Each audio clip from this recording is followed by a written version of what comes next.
A customer rents a safety deposit box at a New York bank and stores valuable documents inside. After several years, the customer forgets to make the rental payments for the box. 6 months pass without any payments. The bank attempts to contact the customer multiple times, but there is no response. The bank decides to take action and follows the proper legal procedures to open the safety deposit box. Which of the following actions is required under New York State law when the bank opens the safety deposit box due to unpaid rental fees? Well, let's have a look at Section 335 of the banking law to help us answer this question. And the law states that if the rental fee of any safe deposit box is not paid, or after the termination of the lease for such box, and at least 30 days after giving proper notice to the lessee, the lessor bank may, in the presence of a notary public, open the safe deposit box, remove and inventory the contents.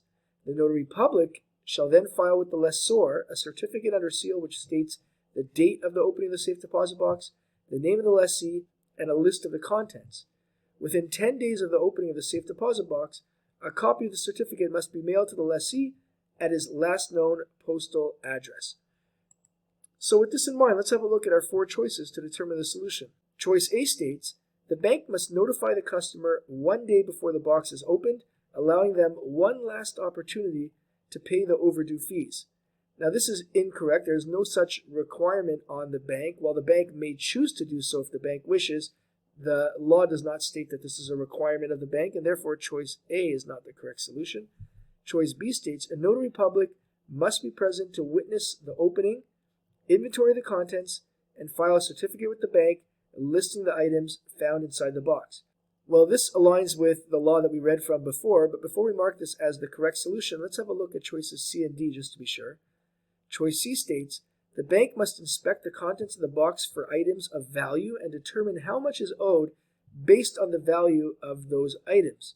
The law does not state that the bank must do such a evaluation. Rather, the point is to have the contents of the box inventoried, and therefore choice C is not the correct solution. And finally, choice D states, the notary public must be present to verify the authenticity of the items inside the box and assess their monetary value before certifying the contents. Once again, the notary public is there to inventory the contents of the box, but not to assess the monetary value before certifying the contents, and therefore choice D is not the correct solution, which indeed leaves choice B. A notary public must be present to witness the opening, inventory the contents, and file a certificate with the bank listing the items found inside the box as the correct solution.